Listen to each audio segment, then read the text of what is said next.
Yeah, man. It's the Digi God, man. I'm back in your face one more time. We got the late night, man. Tonight we gonna talk about the crew, man. I get a lot of questions about, how I'm solo and I used to rap with at least like 9 other rappers. You know what I mean? It's like the West Coast Wu-Tang out here, man. On some real shit. But you know, basically comprised of, neighborhood homies and, you know, ex-classmates and shit like that from school. Um, you know, grow up and we saying it's what we want to do. We've been doing it the whole time as far as how the music go. And I don't know, man.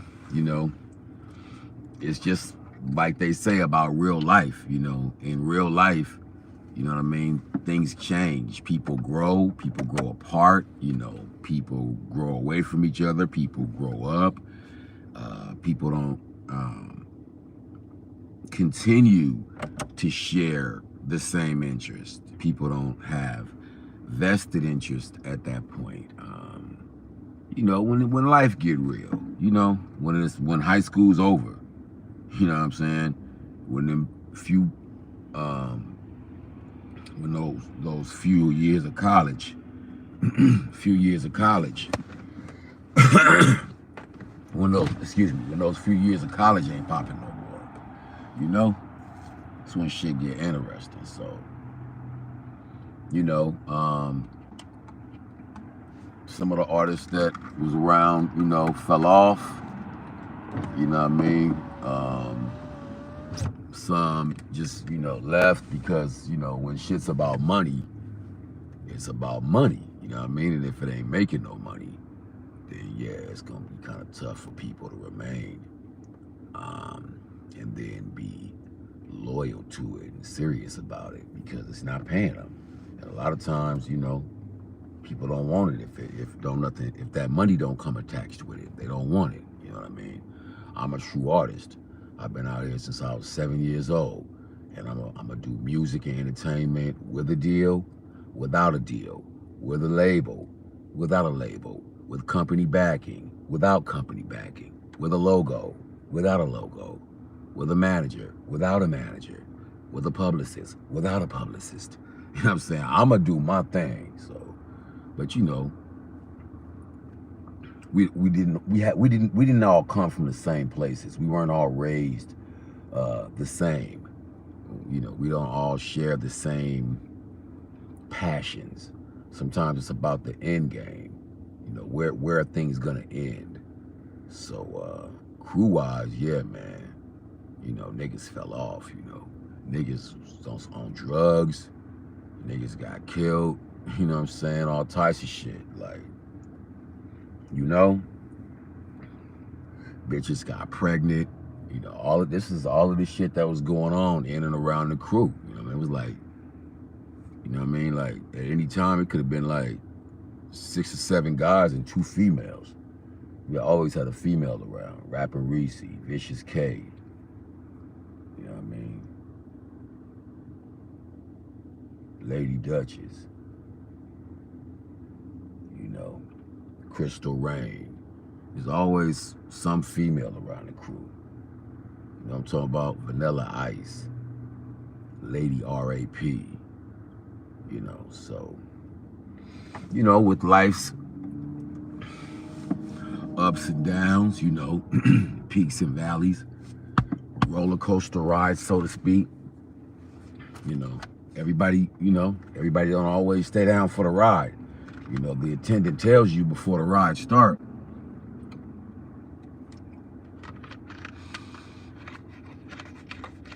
If it gets difficult, if it gets difficult for you, or uncomfortable, or you're uneasy, go ahead and put both hands up in the air, and they'll stop the ride, and let you off.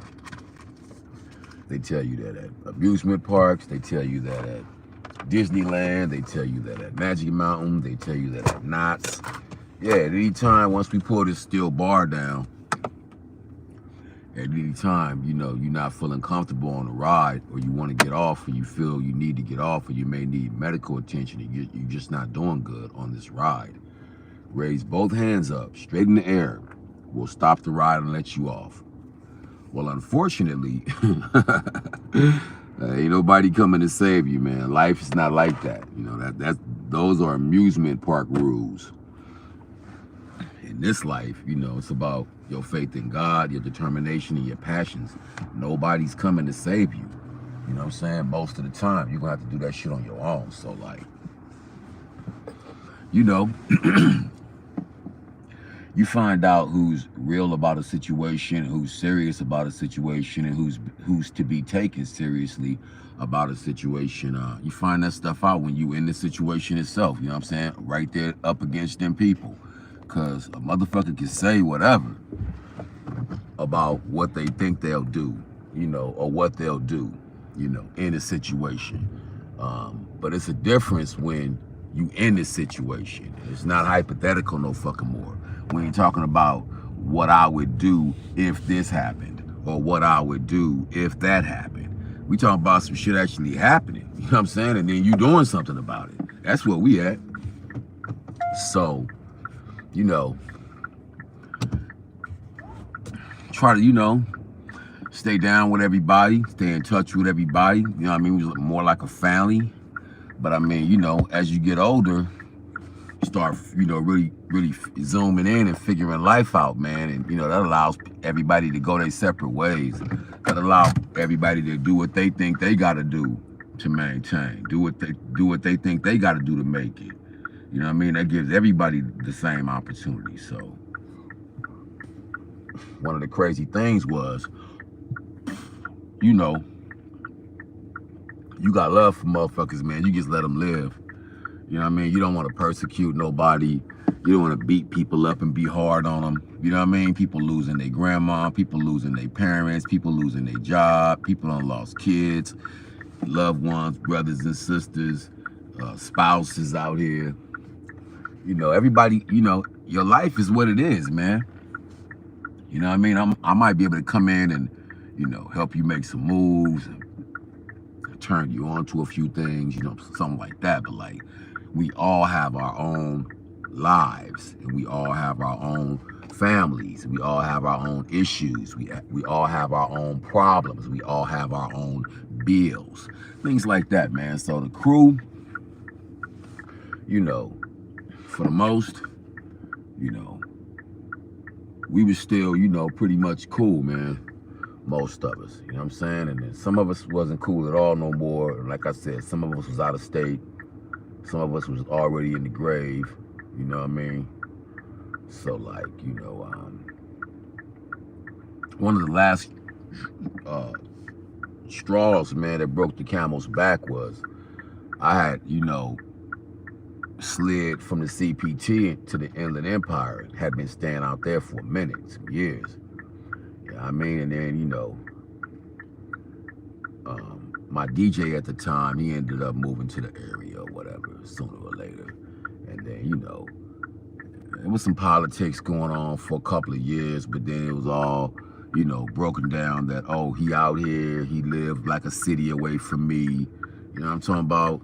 You know, so we linked back up, you know, and cause he out here, who the fuck he know out here besides, you know, one other person. And that was it. You know, he knew one other crew member, and that crew member lived like about 3 or 4 cities away. And I lived right next door. You know, he moved like kind of right next door to the city where I was at. So we linked back up, man, started working, you know, started kind of hanging out. We really wasn't working, we was hanging out. We kind of hung out for like 2 years, man, just, you know, getting reacquainted, you know, recatching the vibe, because we had all been away from each other for a while, man. So we hung out for about 2 years, man, and then he started talking about possibly doing something. And, you know, the way my attitude is, it's like, look, bro, you the homie, we ain't never got to do no music no more. That was high school. We grown. We ain't never got to fuck with each other like that no more. You know what I mean? Because, like, back then, you know, the dynamics of the situation was set up differently. His mom's had invested in the turntables, and he had, been blessed to get it to come up on some equipment. So like all of the production, excuse me, all of the production and all of that stuff was going down at his house all the time. He had the turntables, drum machines, recording equipment. We didn't. We had the talent.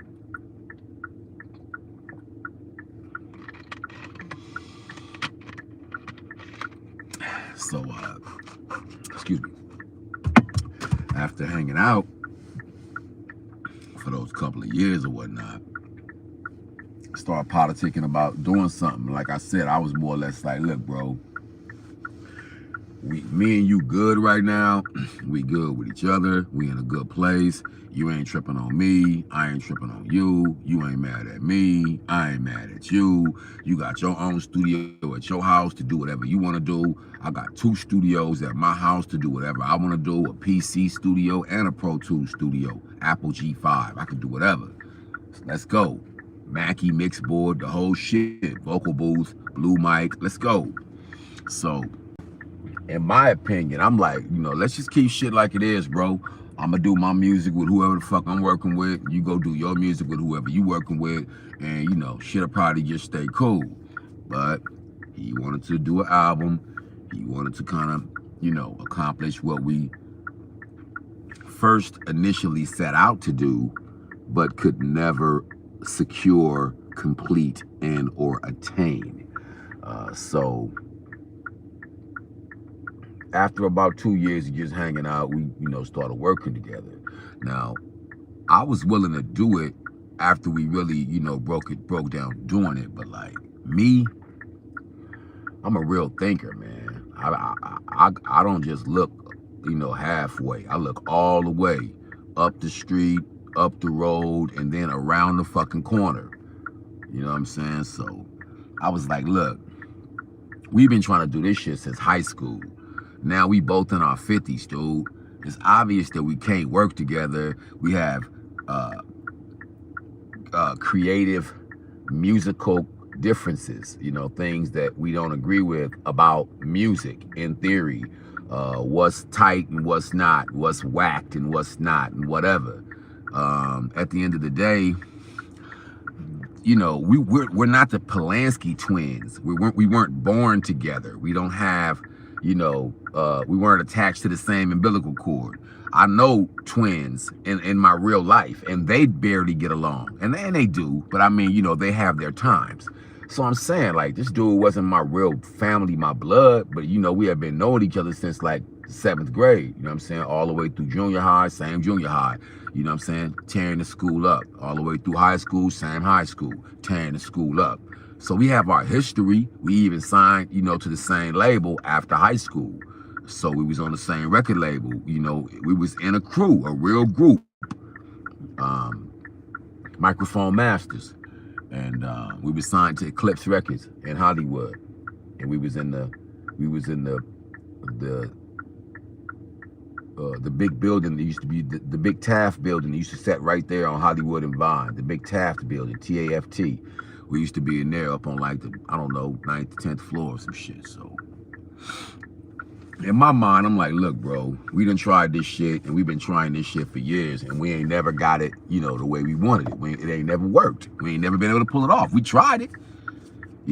We have a few projects right now in the hole, and singles and shit out and everything, but projects in the hole, because we've been trying for, DJ Jazzy Jeff and the Fresh Prince, the DJ and the rapper, you know what I'm saying? DJ Aladdin and Dub C, like the DJ and the rapper, Run DJ, the DJ and the rapper, you know what I'm talking about? We was trying to get that whole, that whole feel going, man. And,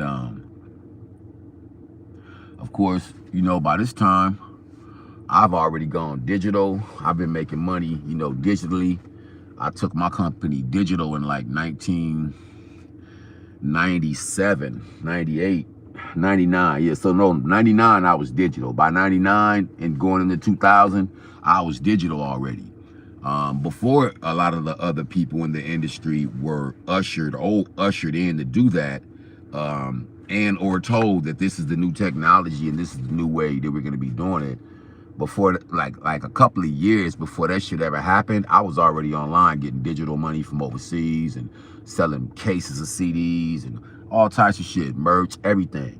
Cause like when none of the crew believed and was believers and everybody was still looking for a handout and waiting for somebody to do something for us, I got on the internet and did my own research and, you know what I mean, found me an online distributor that was independent, that I could sign a digital contract with and I could do business with, and so that I can get my music to where I needed to get my music to without dealing with a stream harvesting farm or a crooked record label or a bunk manager or something like that.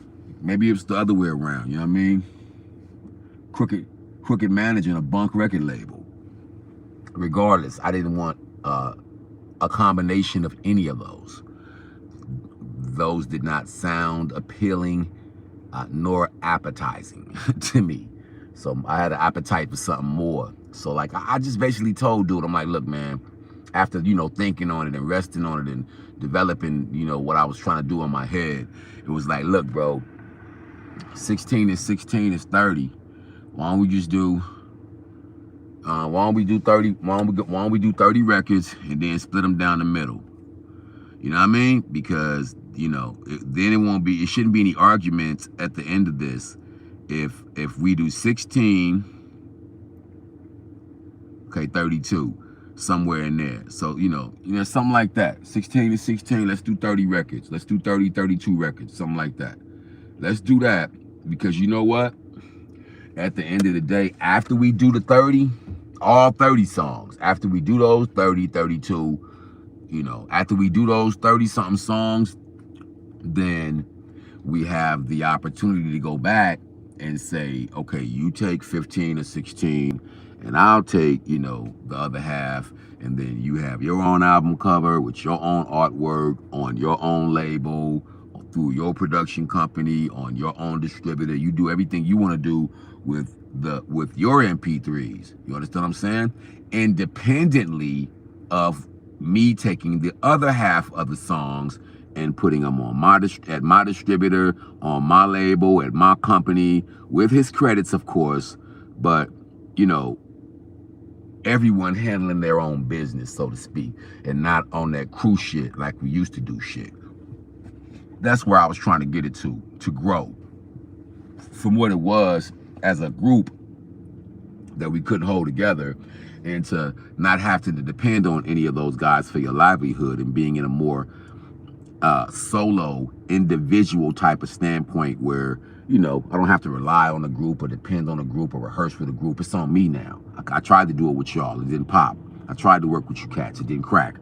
Y'all moving like turtles and I'm moving at the speed of light. I gotta go.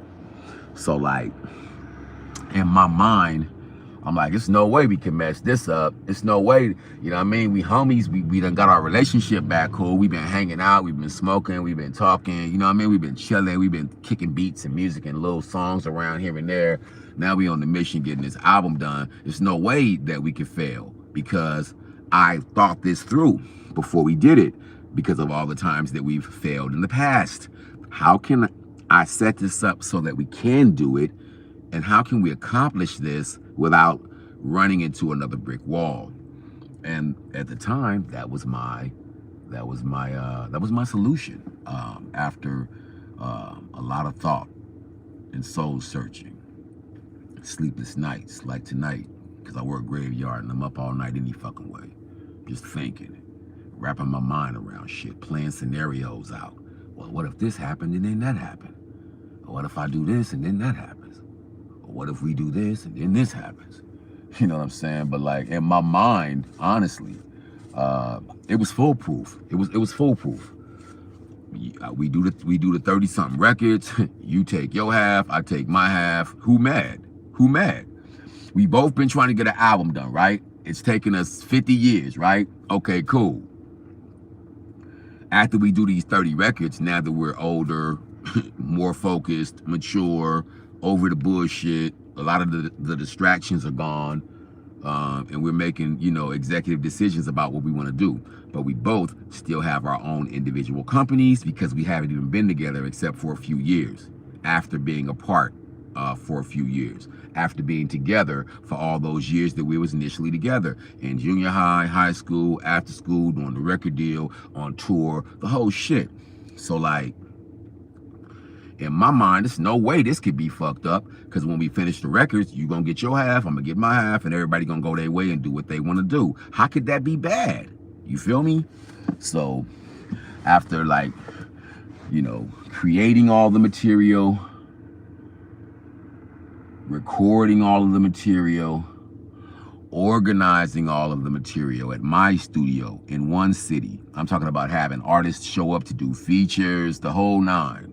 You know, I got songs with this guy, I got songs with that guy, so that the album is not predictable and or boring, because and or monotonous, because we're adding other voices. So they shouldn't get tired of hearing my voice rap on a record, because there's going to be some other voices interjecting to break that up. So I had done all of that, and worked real hard, man. And was taking this shit real serious, because like, it's taking 50-something years to get this off. So a nigga really finna like make sure I put my motherfucking foot up in it. You know what I'm talking about? It already done took a motherfucking lifetime, damn near. So I write my best songs, do my best writing, my most vicious shit. You know, I came up as a battle rapper in Compton back in the day. You know what I'm saying? 80s, waterbeds and shit. Waterbeds and Inkies. You know what I'm talking about? Yeah, deep dish. You know what I'm saying? Deep dish center lines. Go look that type of shit up. That's my era. But yeah, man, I'm like, you know, this is it. We gonna win, you know? And I did some, I really went in. I really went in, man, on this to try to make it like worth the people who knew us as a group and as a crew and as a DJ and artist and an artist producer. For the people who had been waiting for our music for years, I really wanted to make it worth it for those people, man. And, you know, I really had no problems with dude. You know what I'm saying? I had no problems with him. You know what I'm saying? Because in the time it take me to have problems with him, I'm missing some more motherfucking money. So, no, I had no problems with dude. Excuse me. What happened was, after I did all that motherfucking work, and then did even more work, because I had to transfer everything from my studio facility on thumb drives and hard drives and shit like that, and data disk over to the city where he lived, and then put everything in his computer system, and then organize all the songs in his system, because they were recorded at my studio on my system. So they're already on my system, they're already organized. I had to begin to save the stuff done there, bring it to his studio on another side of town, and then load it up on his setup, so that he'd have access to everything that we recorded, so that he could begin the process of mixing and mastering, which is what, you know, what his job was at that time. So not only did he produce all the beats and did the scratching and shit like that, he's mixing and mastering it, making sure everything, you know, is up to par sonically. So we get everything over to his spot, you know what I mean? He working. I'm going through periodically, you know what I mean? But I'm doing like 12-hour shifts. I'm working 2 jobs. I'm still running my studio, producing other artists, directing, doing music videos, interviews, live shows. Like, I don't got no fucking time. You know what I'm saying? Wife and kids, whatever. I ain't got no fucking time. So like, you know what I mean? I drop through periodically and check on the work, you know what I'm saying? See how that shit was popping, see how it was going, you know?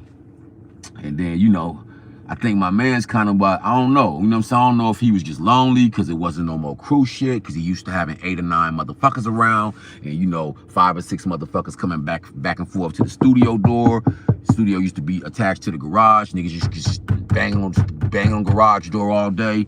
You know, motherfuckers in and out the lab. He used to have a lab full of motherfuckers. I don't know if that was it, you know what I'm saying? I just know that he was like wanting me to come around more than I could. You got to think, man, it took me months to work on this motherfucking project, you know what I mean? Which I did. And then it took me months to transfer everything over to his facility and get it popping over there, which I did.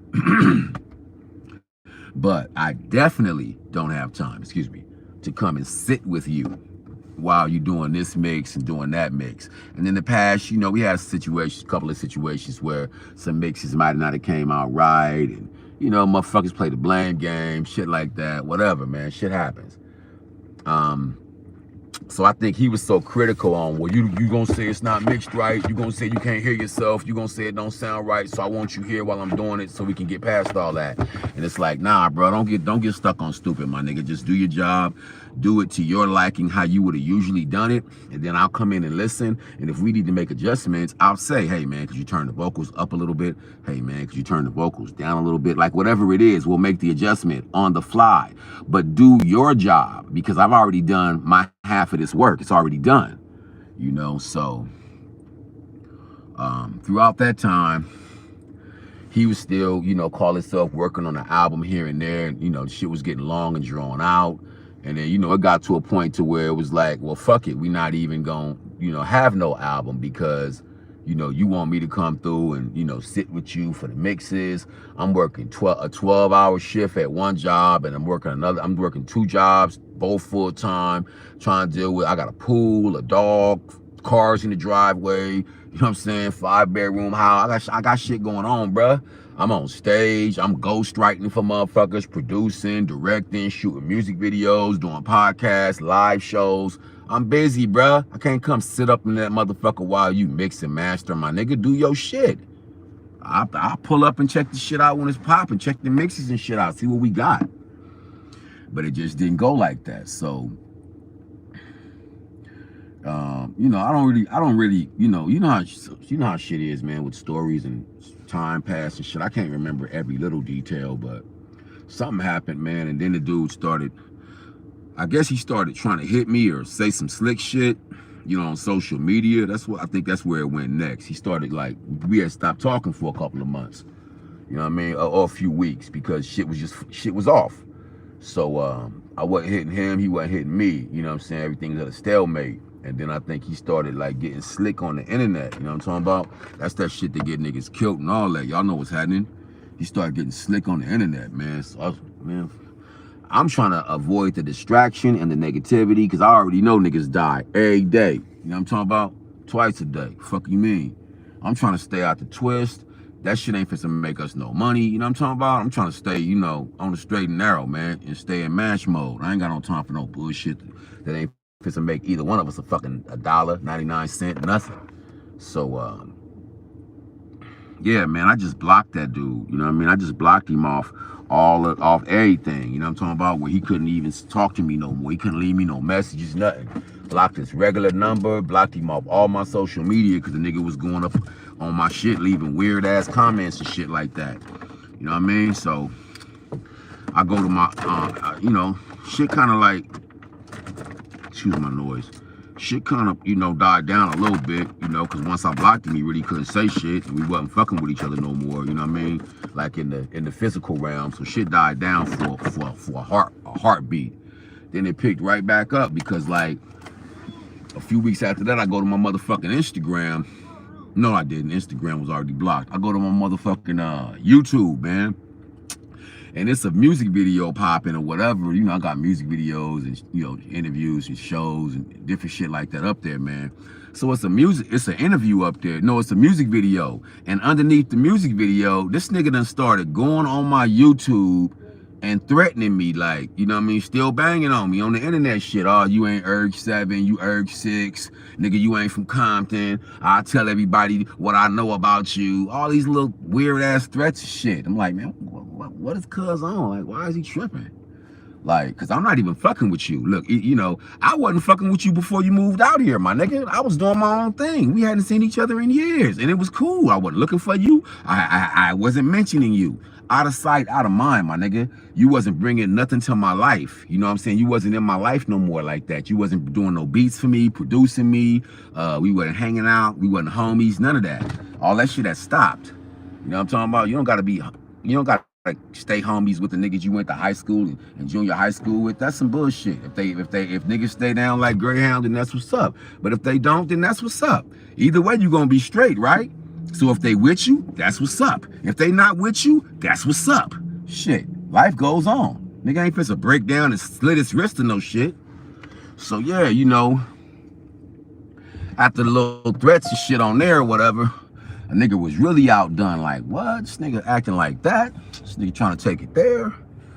Come on, bro. We ain't doing music together, nigga. That's the end of it. What you mad for?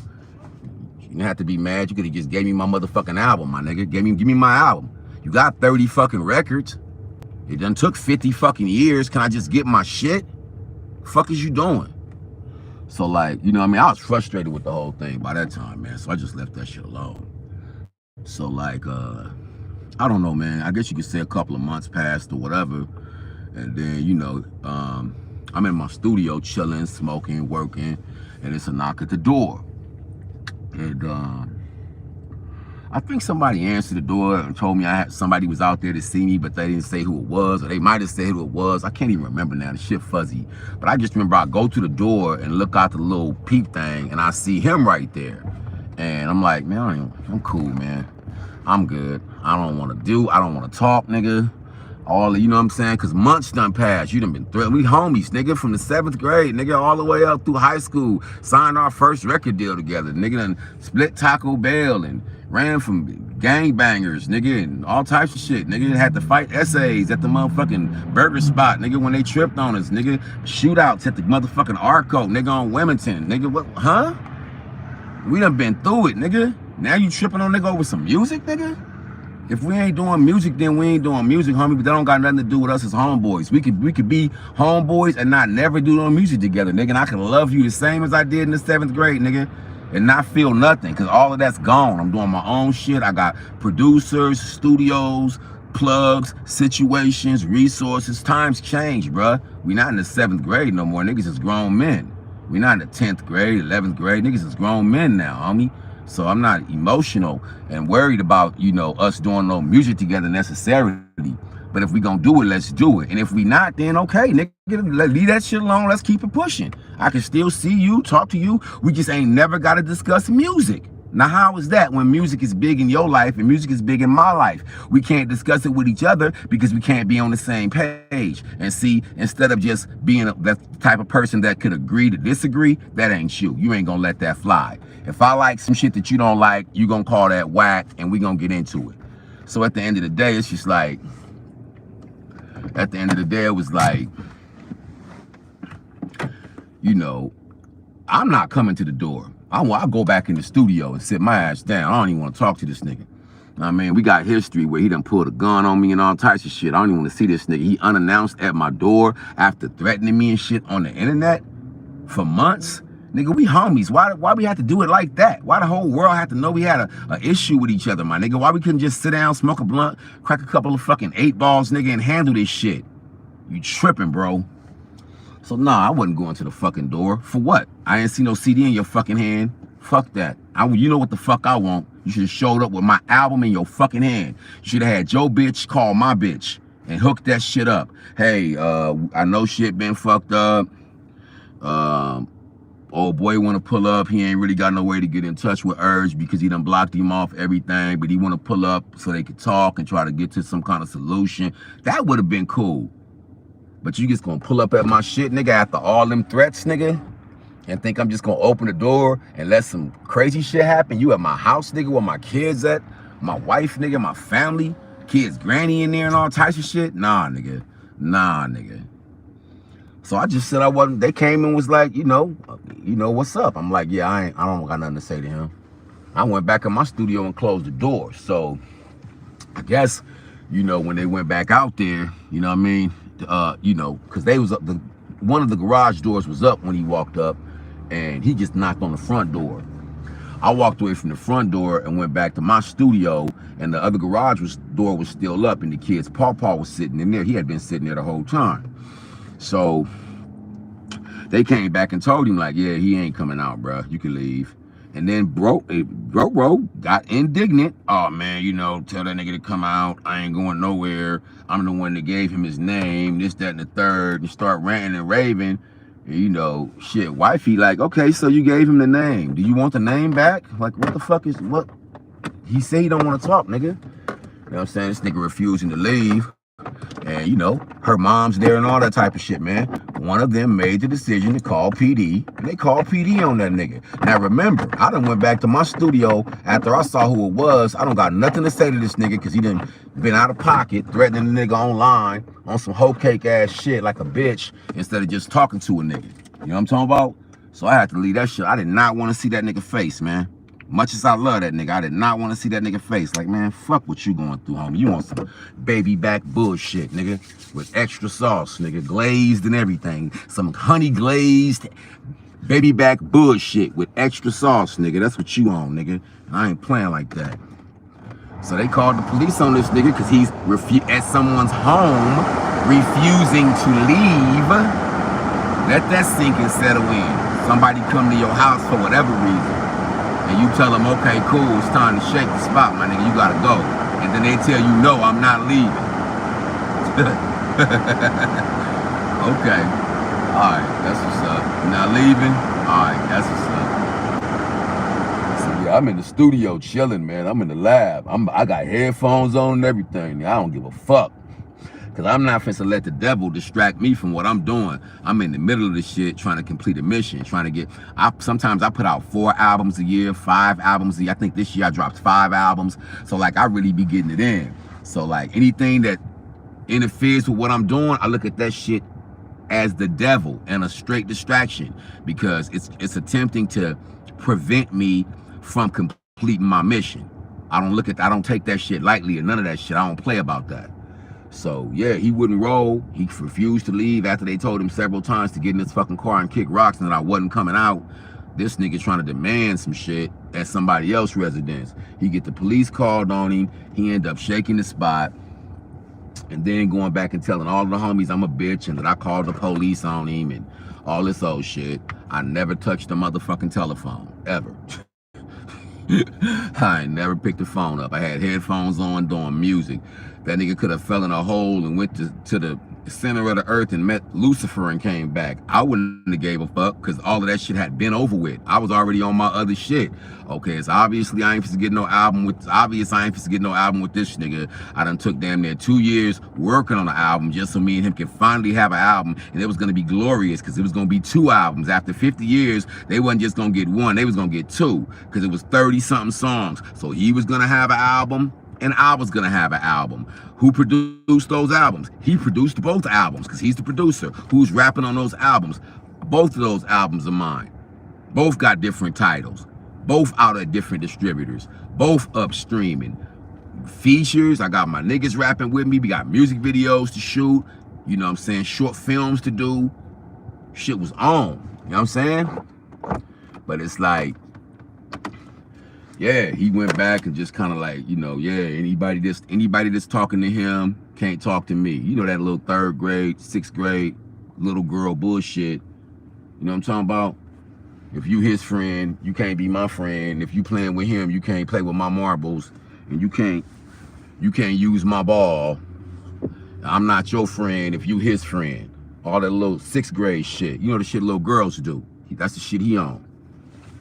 He running around telling all the motherfucking homies, if you fuck with him, I can't fuck with you. So now the whole crew, what's left of a dismantled, already, you know, war-torn crew, now niggas gotta choose. You know what I'm saying? If they fucking with me, then they can't fuck with him at all. You know, and if they fucking with him, then they can't fuck with me at all. Instead of just everybody just being alive and breathing and happy and grateful and humble. I don't know, man. I just know I ain't had no problems with the dude at all. I just wanted my fucking album. It's been 50 fucking years. We've been talking about this shit since the 7th grade. I want what I came for. And if I'm not gonna get it, then excuse me. And then as you step out of my way, I'll proceed to head in the direction that I need to go to get what I came for, man. Who the fuck wants to go out here and not complete the mission and then spend years in the shit and then not get what you came for? That's a super big L, man. I'm not even, I mean, I done took some L's out here, but that's an L that I'm just not willing to fucking, you know, come on, man. Nah, man. Nah, man. So for all those people out there that knew about the potential and, you know, knew how great we were together and keep asking me about the music and popping in my inbox, asking me about dude. Y'all see the kind of person I am, man, because I ain't never had a bad word to say about this nigga, because why would I waste my time talking about him in any manner to say anything good or bad? I have nothing to say, you know what I'm saying? When niggas ask me what's happening with him, I'll be like, shit, I guess he cool, bro. I ain't talked to him, but shit, I would assume he good. Go Google him. Google him. Now, I tell niggas all the time, they looking for his old name. I'm like, nah, it's Henry. Henry Cool McCool. Henry, niggas bent out of shape. Henry? It's a long story, bro. Yeah, but yeah, so he despises me so much that he don't want any kind of affiliation with me. And because his old name is attached to old works that involve both of us and include both of us as individuals and collectively, anytime you Google me, his stuff comes up. And anytime you Google him, my stuff comes up. Because again, we have things individually as well as collectively online together. So to break that, he had to come up with a name that had absolutely nothing to do with our crew, our previous crew, any of our previous releases, and it had nothing to do with my name. That way, anytime someone searched my name, they wouldn't get anything new. Now, they'd still get all the old stuff because there's a such thing as a digital footprint, and all those things had already been posted on MySpace and Facebook and different places, you know, Twitter and Instagram and Snapchat and YouTube, you know what I mean? There's different, the algorithm had already created a digital footprint. So for him to have to get away from that digital footprint, he had to change his name. And so when people run into me and they know that I know, because they know how far back me and him go and how long we had been making music, they'll say stuff like, well, you know, I've been trying to find him. I've been trying to look for him. You know, what's up with you guys? Again, not saying nothing bad, just letting them know that I don't, you know, I'm solo, bro. I'm on my own shit. I don't even fuck with him like that no more. We ain't rocking. I don't do music with him. Nothing bad. Just, I don't do music with him. And then they like, well, I can't even find him. Is he still alive? Do he still do music? Did he die? Did he go to jail? No, I don't think that nigga dead. Google him, homie. Henry Cool McCool, like the cartoon. Go look him up, bro. I put everybody on, because I ain't mad about nothing. I got a great fucking life. Go find that nigga. Please, get the fuck away from me. So yeah, no, it's all good, man. For the motherfuckers that wanted to know and that's been popping in and out of my inbox and asking questions. That's what happened, man. That's how the shit went down. You know what I'm saying? That's really how it went down.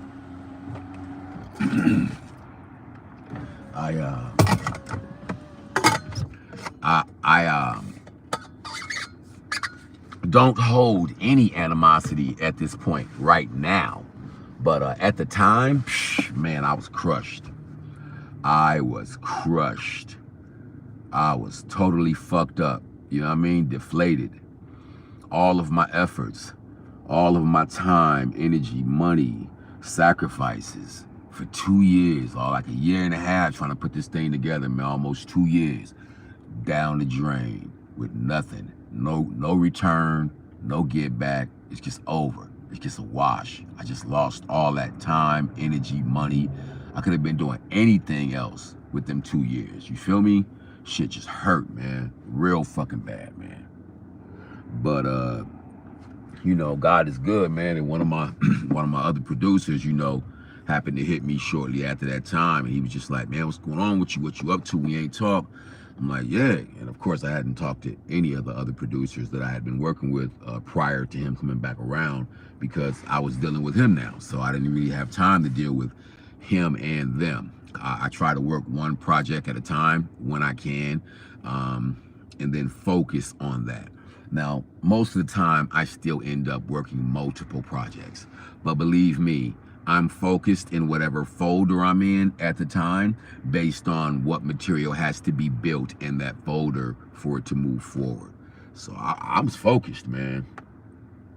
You know? It's just crazy, man, because I think what we had was phenomenal. But one of my other producers ended up hitting me, man, and after we ended up chopping it up and I was telling him what was going on a little bit, you know, without going too deep into it, you know, because every time you talk about this shit, it's like snatching the band-aid, you know what I mean, off a scab, and this shit ain't all the way healed yet. You know what I'm talking about? It's gonna take a little skin with it. It's gonna have a little blood. You're gonna take a little of that scab with it, because that scab is the skin hardening over the wound to try and allow it to heal. So, you know, every time you talk about it, it was like a motherfucker just snatching the band-aid back off and it being fresh, you know, right back there in my face again, like it was happening right there in front of me all over again. So, nah, man, after telling him what had happened, you know, what I had been going through, he was just really shook up on the phone, because he's like, damn, bro, you're not even that kind of dude, man. You a good dude, my nigga. You a hell of a rapper, too, and all of that. What the fuck? I'm like, yeah, man. And he just seen how torn up I was about it. So basically, he was like, how many records was it, cuz? I'm like, man, I think it was like 33 records, or 32 or 33 records. He was like, pull up at my studio Friday. Make sure you come over here at this time right here. Woo, woo. I'm like, all right, man. He like, all right, my boy, I got love for you. Don't forget, homie, Friday. Pull up on me at this time. Woo, woo. I'm like, all right, like, I got something for you. I said, all right, bro. Got off the phone and shit. I wasn't expecting nothing, because we didn't go into no details about what the fuck was going on with him. He called me to ask me what was going on with me. And I told him, and then that's where the conversation had spiraled to. So, you know, a few days passed or whatever. I gas up, you know, get fresh, push out to the city, you know, because I'm out here in the Inland Empire. So I have to go back to my set, go back to the hood, you know what I'm saying, Compton. So I go back to Compton to see my nigga or whatever. When I pull up on this nigga, man, he got a big ass gold rope, a big ass bag of weed, like a half a pound, and 30 something tracks. And he was like, hey, bro, everything that you did out there, I made you like 30 something tracks, bro, so you could redo that. You could redo both of those albums, and then you could put them out so that the material don't go to waste. Yeah, you may have to change some stuff that you said, because it's not about him. Yeah, you may have to take his name out of a couple of songs where you put his name in the record. But overall, you shouldn't have to do a tremendous rewrite. I'm just gonna supply you new production for all of the records that you did over there, so that that energy and that time is not it's recovered. It's not wasted. It's literally recovered at that point.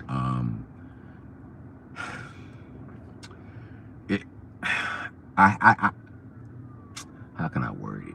How can I word it?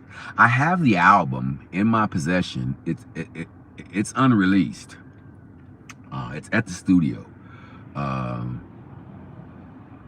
as I, you know, loaded up his tracks, the new producer, as I loaded up his tracks, in comparison to what I had, I was ecstatic. The music was incredible, but the music had a differential.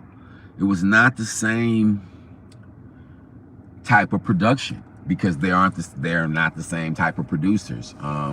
So, you know, I felt that it was an incredible recovery, so that I did not waste almost 2 years in time, and then all of my energies and efforts and sacrifices and money, you know, and investments and you know, everything I did, even getting the features involved, because a lot of these artists don't even stay in my city, so they had to make a 2-3 hour drive or catch a motherfucking train or some shit, you know what I mean? And then, you know, you know, so artists come out and do records, and then they be looking for them records. And so when you tell them like, oh, the record not coming out, or the project got scrubbed, you know what I'm saying? That's some discouraging shit, you know, when motherfuckers come out to try to support what you're doing. And then they look up and they looking for their performance, and they want to hear the record, and you got nothing to play them back because of someone else's decision. You know what I mean? So based on what somebody else wanted to do or how they felt. Now the situation all fucked up. You know what I'm saying? For no reason though. Don't ask me what these niggas be on. I don't know if it be egos or what. But like, I complete the mission, man. I complete the mission. I got like 78 albums on my computer. 9 of them shits is unreleased. and 55 of them are online streaming. I just turned 55 in September. There is an album for every year I've been alive. Now you call that shit what you want to call it. But there's an album for every year that I've existed on this rock called Earth. 55 LPs streaming. Go to Spotify. Type in capital URG and the number 7, all together, no space. After you're done looking through all of that shit, stay on Spotify and type in lowercase URG7, all together, no space.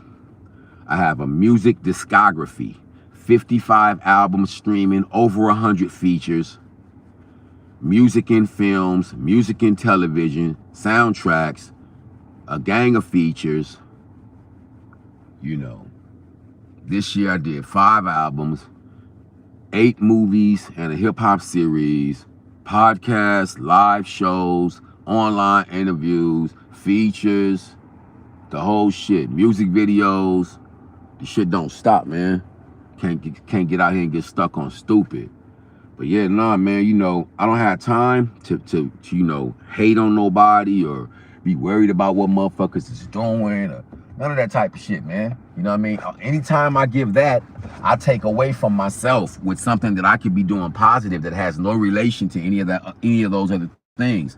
So yeah, I don't spend my time doing that. Your time is one of the most valuable commodities on this planet. I know y'all think it's pussy and dick and money and gold and diamonds and shit, but without your time and your health, none of that shit means anything. It's worthless. What the fuck you gonna do with some diamonds and you on your deathbed?